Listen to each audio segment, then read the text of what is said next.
Selamat pagi, Bapak Ibu Saudara yang dikasihi Tuhan. Bertemu lagi dengan program sarapan, makanan yang berguna untuk menyehatkan iman kita kepada Tuhan Yesus Kristus.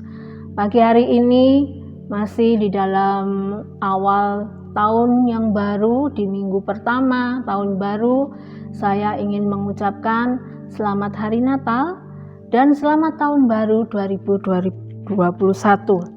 Pagi ini saya ingin mengajak kita merenungkan satu ayat yang diambil dari Mazmur pasal 90 ayatnya yang ke-12.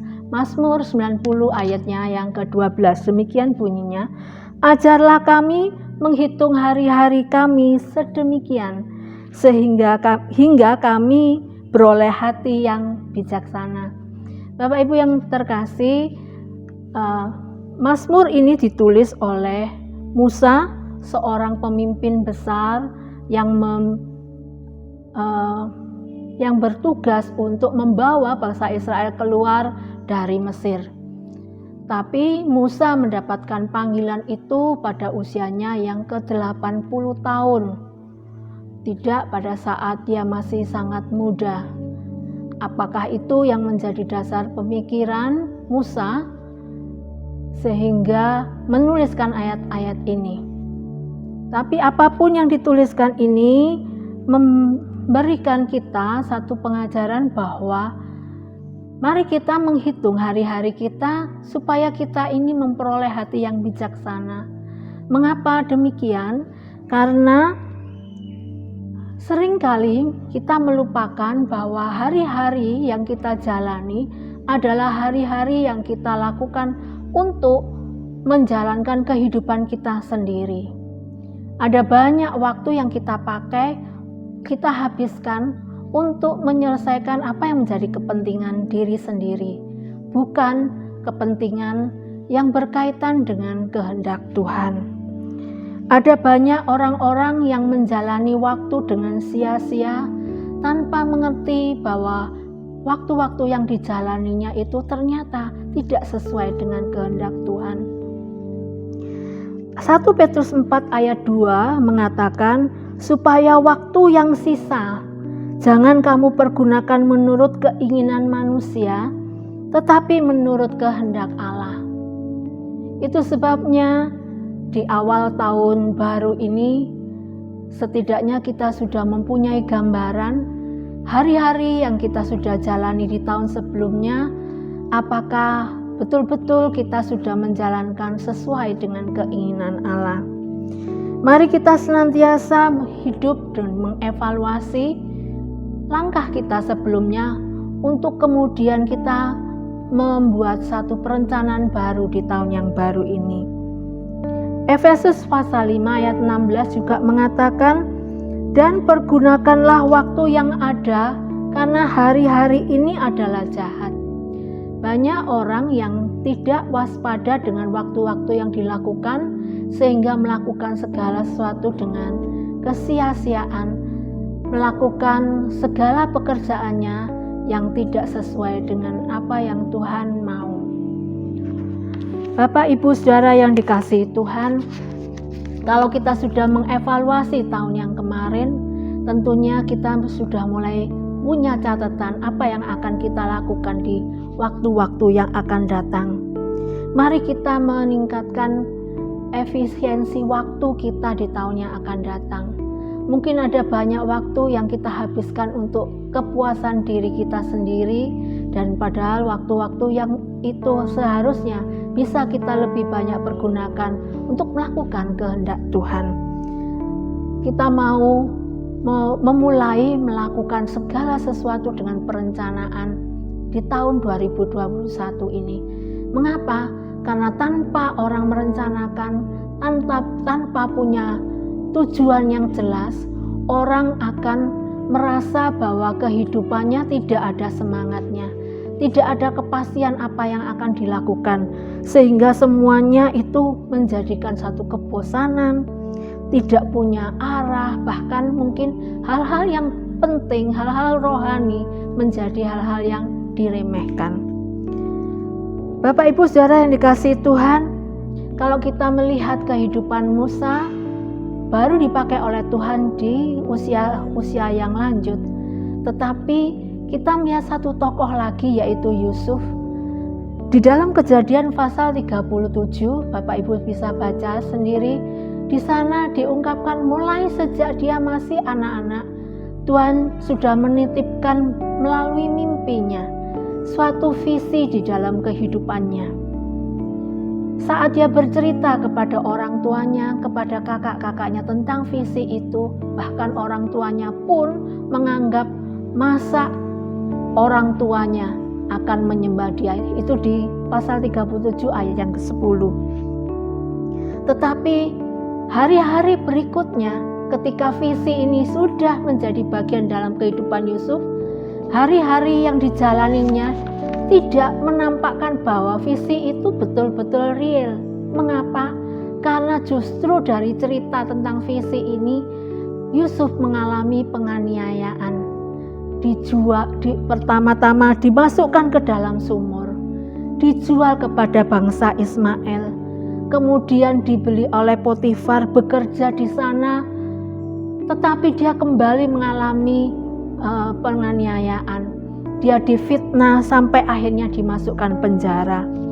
Di dalam penjara pun Yusuf melakukan yang terbaik, tetapi masih tidak nampak bahwa visi itu nyata. Dia dilupakan begitu saja oleh juru makanan dan juru minuman. Saat dia sudah menceritakan arti mimpinya, dan juru makanan dan minuman akhirnya betul-betul mengalami apa yang sudah dikabarkan oleh Yusuf. Tapi perjalanan Yusuf nampaknya betul-betul kita perlu pelajari, karena tidak satupun ayat di dalam Alkitab itu yang mencatat Yusuf bersungut-sungut untuk segala sesuatu yang terjadi di dalam kehidupannya. Yusuf bahkan senantiasa mengerjakan yang terbaik saat-saat tidak nyaman di dalam kehidupannya. Sehingga ada beberapa ayat yang mengatakan bahwa di sembarang tempat Yusuf ditempatkan, di sana dia dipercaya dan segalanya dibuat berhasil oleh Tuhan. Kita melihat perjalanan Yusuf yang memegang apa yang menjadi visi Tuhan. Dia percaya bahwa visi itu akan menjadi nyata, sehingga dia tidak bersungut-sungut. Bapak, Ibu, Saudara, kalau sekarang kita sedang ada di dalam permasalahan-permasalahan kehidupan kita, mari kita tetap memandang dan berharap kepada Tuhan, mempercayai bahwa apa yang menjadi janji Tuhan dalam kehidupan kita itu tidak akan pernah berhenti. Tuhan mampu mewujudkan sama seperti yang dijalani oleh Yusuf. Mimpinya saat dia masih muda akhirnya betul-betul terjadi. Dia bisa menyelamatkan keluarganya. Dan justru hal yang luar biasa di pasal yang ke-45, Kejadian 45 ayat 5 dikatakan, tetapi sekarang janganlah bersusah hati dan janganlah menyesali diri karena kamu menjual aku ke sini, sebab untuk memelihara kehidupanlah Allah menyuruh aku mendahului kamu. Luar biasa. Apa yang sikap hati yang bijaksana, yang bisa mengambil kesimpulan dari semua perjalanan kehidupannya. Bapak, Ibu, Saudara yang terkasih dalam Tuhan, mari kita benar-benar mencari goal yang tepat. Saat kita menyertai mungkin anak-anak kita mencari sekolah untuk menentukan cita-cita mereka, apakah sekolah itu diraih berdasarkan hanya pandangan mata saja, atau hanya kabar orang bahwa sekolah itu baik, tanpa mencari suara Tuhan. Betulkah anak saya harus ada di situ? Betulkah saya harus membuat planning itu untuk tahun ini? Ketika kita ada di dalam rencana Tuhan, apapun permasalahan besar yang kita hadapi, kita yakini bahwa Tuhan senantiasa mampu membuat kita berhasil di saat-saat yang tidak mungkin bagi manusia, seperti juga di saat-saat pandemi seperti ini. Tapi ketika kita berada di jalan Tuhan, maka Tuhan itu yang membuat kita berhasil. Saya teringat ketika saya mencari cita-cita saya tidak pernah berpikir tentang cita-cita.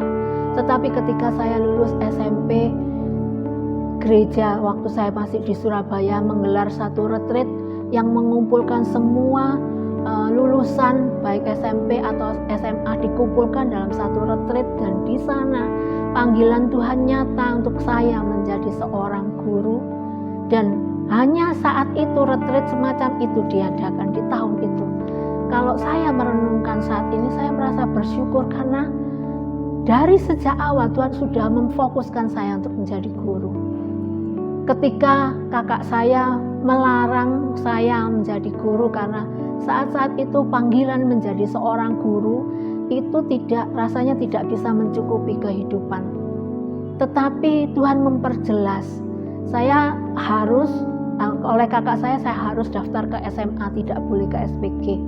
Tetapi ketika saya mau mendaftarkan ke SMA, ternyata saya mengalami kecelakaan dan saya gegar otak, sehingga saat saya harus tes di SMA itu saya ada di rumah sakit, sehingga saya mau tidak mau waktu itu kakak saya mengizinkan saya akhirnya bersekolah di SPG. Dan terus panggilan Tuhan, pimpinan Tuhan itu nyata, dan sampai saat ini saya merasakan ketika Tuhan bersama-sama dengan kita, apapun kendala yang kita hadapi, Tuhan membuat kita berhasil. Bapak, Ibu, Saudara ini kasih Tuhan, mari di tahun yang baru ini kita membuat satu planning dengan bersama-sama dengan Tuhan, dengan mengandalkan Tuhan, dengan banyak berdoa, sehingga pekerjaan, sekolah, apapun yang sedang kita pergumulkan, kita akan dibuat Tuhan berhasil. Mari kita bersama-sama untuk bisa melibatkan Tuhan di dalam kehidupan kita. 1 Petrus pasal 1 ayat 5 sampai 8 sebagai ayat yang terakhir saya bacakan. Justru karena itu kamu harus dengan sungguh-sungguh berusaha untuk menambahkan kepada imanmu kebajikan, dan kepada kebajikan pengetahuan, dan kepada pengetahuan penguasaan diri, kepada penguasaan diri ketekunan, dan kepada ketekunan kesalehan, dan kepada kesalehan kasih akan saudara-saudara, dan kepada kasih akan saudara-saudara kasih akan semua orang. Sebab apabila semuanya itu ada padamu dengan berlimpah-limpah, kamu akan dibuatnya menjadi giat dan berhasil dalam pengenalanmu akan Yesus Kristus Tuhan kita. Yang terpenting adalah keberhasilan mengenal Tuhan Yesus, melakukan semua yang dikehendaki Tuhan Yesus di dalam kehidupan kita. Itu adalah kebahagiaan kita. Semoga renungan pagi hari ini menjadi semangat baru bagi kita semuanya untuk menjalani hari-hari ke depan sesuai dengan kehendak Tuhan. Tuhan Yesus memberkati. Amin.